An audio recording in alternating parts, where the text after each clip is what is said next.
Welcome back, Cracked fans, to another edition of the CR Live. I'm your host, Alex Gruskin. We are here at the Topnotch Wildcard Series Challenge, and I am fortunate enough to be joined by University of Minnesota All-American, the current world number 778 in the ATP singles rankings, and this weekend's number one seed, Felix Corwin. Felix, thank you for taking the time to come on. Yeah, thanks for having me, dude. Of course. So it's not often that I get the dude response, so much appreciated. I just want to ask you, because for our listeners who don't know about this series, its purpose, if you win this event, you have the opportunity to compete for a wild card into the Cleveland Challenger.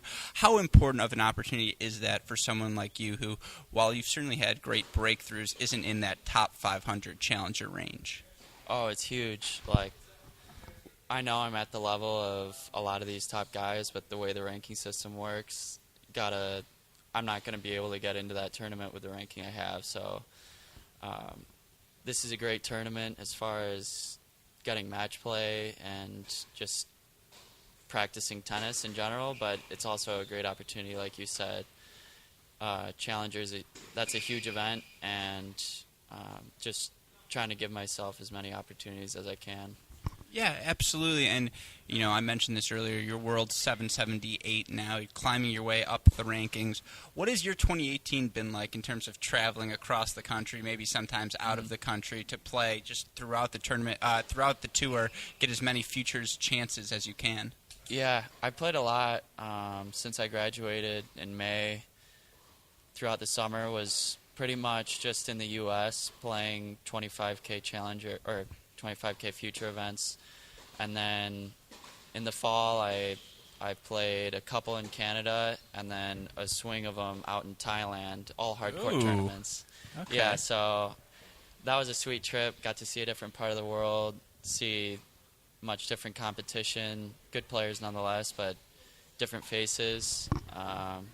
Had a lot of success in Canada and in Thailand as well, so I think it was good for me to just kind of see a different crowd and see a different part of the world. Absolutely. You talk about Thailand, you talk about Canada. Any Hangover 2-esque moments? You got lost out there just trying to figure your way out? What was the most uncomfortable, maybe in a good way, you felt while on that trip? Wow.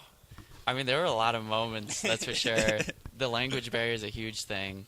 Obviously, the time in Canada might as well be Minnesota North. Yeah, exactly.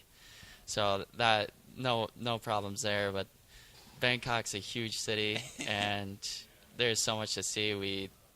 We went around quite a bit when we weren't on the court. We got to experience a lot, but to pinpoint one thing, it's hard to say. There's so many times we'd be in a restaurant or something and we legitimately couldn't communicate with the staff because a lot of them don't speak English, and absolutely. We didn't pick up Thai too quick. So. Yeah, well, I'm sure it was fun nonetheless. You talked earlier about you think you have, or at least you definitely have the confidence to where you can hang with guys ranked above you. It's just about getting those chances. You had that chance maybe a year ago when you took out Tommy Paul. Obviously, that's a big name. For sure. Just moments like that when you may not be playing the biggest guys week in, week out, but you're certainly playing top level competition on the future circuit. How does the winding results that you may have while playing the futures affect your confidence because the chances to play those events are so few and far between? Yeah, it's tough because you look at the competition in some of these futures and you look at it in the challengers, and it's not a huge difference depending on the draws you get. Like, you could get lucky and string together a few easier wins in the futures, but in general, you're at least for myself, it's constant challenge in these futures events. So I think a big thing for me has been scheduling, trying to play as much as I can, but not too much, and it's kind of finding that balance because I can pick up momentum really quickly with one good result, and I want to build on that for sure, but at the same time, it's a big wear on the body, so got to pace myself for sure. No, absolutely, and talking about that, looking ahead into 2019, you have about 2 weeks, 3 weeks left where you can get an off season before play really sure. picks up. What are you trying to do to prepare yourself, whether it's physically, mentally, maybe it's getting your schedule together in advance to put yourself in the best position to succeed in 2019? Yeah, there's a lot being done right now. First of which is trying to figure out what the right tournaments to sign up for are with the change in the system starting 2019. We're kind of in the dark. Like we've seen my coaches and I have seen the tutorials and all the emails they've sent out and got a general idea, but we're trying to figure out when to play 25Ks, when we might be able to go try challengers,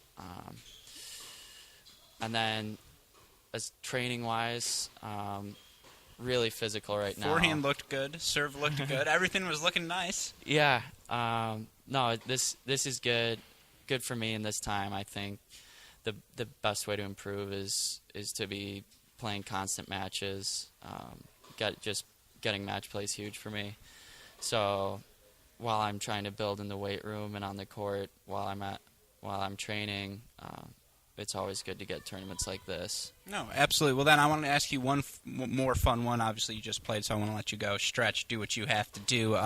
I happen to know you have an older brother, Tim, who happened to play tennis, and I'm sure, given that your age is not too big of a gap, you grew up playing with him. I also have an older brother who I grew up playing. So in the theme of the holiday spirit, you and Tim go out on court 4 right now. What's the score? I'd love to say it'd be a battle, but Tim's grinding medical school right now, and he's probably played, 5 hours of tennis in the last 6 months just because of he's got other stuff going on. I don't know. Bagels? I don't think so. It's tough playing siblings. Yeah, I think absolutely. there'd be some moments where it'd be a battle for sure. Yeah, well, maybe we'll get him out here before this weekend's over. We'll see if we can get you guys, at the very least, against each other in doubles. But Felix Corwin, thank you so much, and good luck the rest of this weekend. For sure. Thanks, man. Yeah, of course.